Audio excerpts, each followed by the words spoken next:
Hello students, welcome back again. Myself Himani. Welcome to my YouTube channel Fun with Maths. Today I am going to explain some trigonometric properties or formulas which are useful for 10th, 11th and 12th students. So let's start.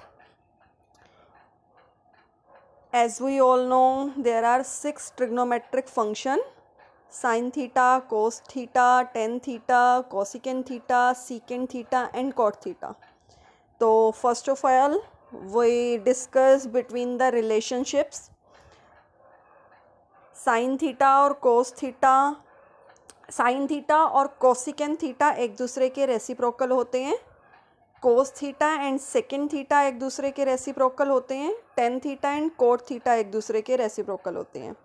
और अगर हमें tan theta लिखना है तो हम उसको sin theta upon cos theta करके लिख सकते हैं, और cot थीटा लिखना है तो cos theta upon sin theta. ऐसे ही अगर हम साइन ऑफ माइनस थीटा करें तो वो माइनस साइन थीटा के इक्वल होता है. Cos of minus theta cos theta के इक्वल आता है. Tan theta minus tan of minus tan theta minus tan theta के इक्वल आता है. Cot of minus theta minus cot theta के इक्वल आता है. Secant of minus theta secant theta और cosecant of minus theta minus cosecant theta के. So let's discuss other properties. सबसे पहले हमने 10th क्लास में पढ़ी हुई है पाइथागोरस थ्योरम. तो पाइथागोरस के बेस पे हमारी कुछ आइडेंटिटीज़ होती हैं ट्रिग्नोमेट्रिक की, जो हमारी हैं sine square theta plus cos square theta is equal to 1. ये बहुत इंपॉर्टेंट प्रॉपर्टीज़ हैं या बहुत इंपॉर्टेंट आइडेंटिटीज़ हैं जिसे हम हर जगह यूज़ करते हैं, specially in 10th class when we discuss about the properties of triangle. तो 1 प्लस टेन स्क्वायर थीटा जो होता है वो हमारा सीकेंड स्क्वायर थीटा के इक्वल आता है, और 1 प्लस कोट स्क्वायर थीटा जो है वो हमारा कोसिकेंड स्क्वायर थीटा के इक्वल आता है.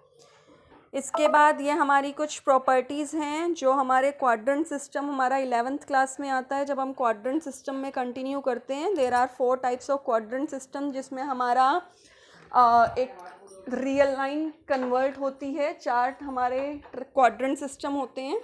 अगर हम फर्स्ट क्वाड्रेंट की बात करें तो फर्स्ट क्वाड्रेंट जो होता है वो π/2 माइनस थीटा से मिलके बनता है.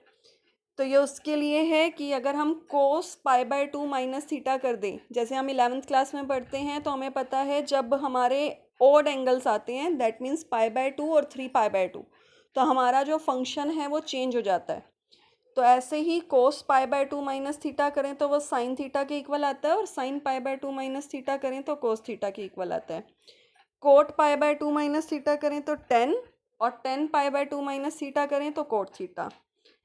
कोसिकेंट π/2 माइनस थीटा करें तो सीकेंट थीटा, और सीकेंट π/2 माइनस थीटा कर दे तो कोसिकेंट थीटा हो जाता है. ऐसे ही हमारी कुछ प्रॉपर्टीज़ आती है 11th क्लास में, जिसमें हम sine of A plus B, sine of A minus B, इनकी आइडेंटिटीज़ पढ़ते हैं. Sine of A plus B जो होता है वो हमारा sine A cos B plus cos A sine B के इक्वल आता है. माइनस के लिए प्लस, बीच में प्लस की जगह माइनस का साइन आ जाता है, प्रॉपर्टी सेम रहती है. सेम चीज़ कोस ए प्लस बी और कोस ए माइनस बी में भी होता है, लेकिन इसमें वन थिंग इज़ इम्पॉर्टेंट कि जब हम कोस ए प्लस बी का फॉर्मूला यूज़ करते हैं तो बीच में माइनस का साइन आता है, और जब माइनस का फॉर्मूला यूज़ करते हैं तो बीच में प्लस आता है. इसमें साइन जो होते हैं वो उल्टे होते हैं. ऐसे ही 10a प्लस बी और 10a माइनस बी की आइडेंटिटीज़ आपको स्क्रीन पे दिख रही हैं. सेम चीज़ ये ऊपर वाले फॉर्मूलोज का ही अगर हम यूज़ करें तो इनको मिला के, जैसे फॉर एग्ज़ाम्पल ऊपर की अगर मैं 2 आइडेंटिटीज़ को ऐड कर दूं, या नीचे की 2 आइडेंटिटीज़ को ऐड कर दूं जो कोस ए प्लस बी और कोस ए माइनस बी वाली हैं, तो हमारे ये प्रोडक्ट टू सम फॉर्मूलेज बन जाते हैं. अगर मैं ऊपर के दोनों sine A plus B sine A minus B इन दोनों आइडेंटिटीज़ को ऐड कर दूँ तो as you see cos A sine B और कोस ए साइन बी एक दूसरे से कैंसिल हो जाएंगे. क्यों? क्योंकि दोनों का साइन उल्टा है. तो हमारे पास जो फॉर्मूला बन जाता है वो 2 साइन ए कोस बी बन जाता है, और 2 को अगर हम उस साइड ले जाएं तो वो 1/2 साइन ए में कन्वर्ट हो जाता है. सेम चीज़ वो सम टू प्रोडक्ट फॉर्मूले हमने बना रखे हैं कि साइन ए प्लस बी, ये हमारे सी प्लस डी की फॉर्म में आपने पढ़ रखे होंगे अपनी बुक में कि sine C plus sine D किसके इक्वल होता है. यहाँ पे मैंने ए प्लस बी की फॉर्म में ही दे दिया क्योंकि मैं सारी प्रॉपर्टीज़ ए और बी की फॉर्म में ही लिख रही थी. तो sign A plus sine B जो होता है वो हमारा 2 sign A plus B bye 2 और कोस ए माइनस बी बाय 2। ये आइडेंटिटीज़ हमारी बहुत इंपॉर्टेंट आइडेंटिटीज़ हैं जो हम 11th क्लास में यूज़ करते हैं। इसके बाद ये हमारे कुछ डबल एंगल्स फॉर्मूले हैं, हाफ एंगल्स फॉर्मूले हैं, ये भी हमारे 11th क्लास में काफ़ी यूज़फुल है। That is your third chapter of trigonometry, जिसमें आप ये सारी प्रॉपर्टीज़ यूज़ करते हैं। ट्रिपल एंगल फॉर्मूला है, जैसे साइन 2 थीटा है वो 2 साइन थीटा कोस थीटा के इक्वल आता है, कोस 2 थीटा है कोस square theta minus sign square theta के इक्वल आता है। इसको लिखने के और भी तरीके हैं अगर हम ऊपर की पाइथागोरस प्रॉपर्टीज़ यूज़ कर लें तो। ऐसे ही टेन 2 थीटा है तो 2 टेन थीटा अपॉन में 1 माइनस टेन स्क्वायर थीटा के इक्वल आता है। बिल्कुल सेम तरीके से हमने हाफ एंगल्स फॉर्मूले निकाल रखे हैं कि अगर हम डबल फॉर्मूले की जगह हाफ एंगल फॉर्मूला यूज़ कर लें, लाइक ओनली थीटा यूज़ कर लें, तो उसके लिए हमने ये फॉर्मूलेज यूज़ कर रखे हैं।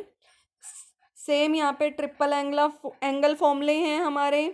पावर रिड्यूसिंग फॉर्मूले हैं कि पावर को रिड्यूस करके आप कैसे लिख सकते हैं। आर्क लेंथ अगर हम लिखें तो आर्क लेंथ आपने अपनी 10th क्लास में पढ़ रखी होगी। आर्क लेंथ जो हमारी होती है वो S is equal to R theta के इक्वल होती है, जहाँ पे आर हमारी रेडियस होती है और थीटा हमारा एंगल होता है। ऐसे ही लाज ऑफ साइंस लिखें। साइन के जो लॉ होते हैं ये भी हमारे 10th क्लास में आते हैं। 1 upon sine A, B upon में साइन बी, सी अपॉन में sine C. Law of cosine लिखें तो अगर हमें ट्राइंगल का ए स्क्वायर निकालना है तो हम वो कैसे निकाल सकते हैं, बी स्क्वायर प्लस सी स्क्वायर माइनस 2bc कोस ए। ऐसे ही लॉ ऑफ टेंजेंट्स के बता रखे हैं। ये सारे लॉ हैं जो आप ऑलरेडी, ये सिर्फ मैंने आपको सारे फॉर्मूलोज़ का एक कंबाइन वीडियो बना के दिया है जिसका आप यूज़ कर सकते हैं अपने फॉर्मूलों को याद करने के लिए। ये आपका कंबाइन पूरा वीडियो है। कंबाइन पूरी स्क्रीन पे आपको सारे फॉर्मूले नज़र आ रहे हैं जितने मैंने आपको समझाए हैं या जितने आपके यूज़फुल हैं for understanding trigo. Euler formula है आपका, डी मॉर्विस फॉर्मूला है, ये थोड़ा हायर लेवल पे आता है De Moivre's formula, but still it's also important और it's also application of trigo. तो ये आपके कुछ फॉर्मूलेज हैं। I hope you like this video, so please like and subscribe my channel fun with maths. I hope आपको अच्छा लगा होगा and stay connected with me for my further videos. Thank you so much and please like and subscribe my channel. Thank you.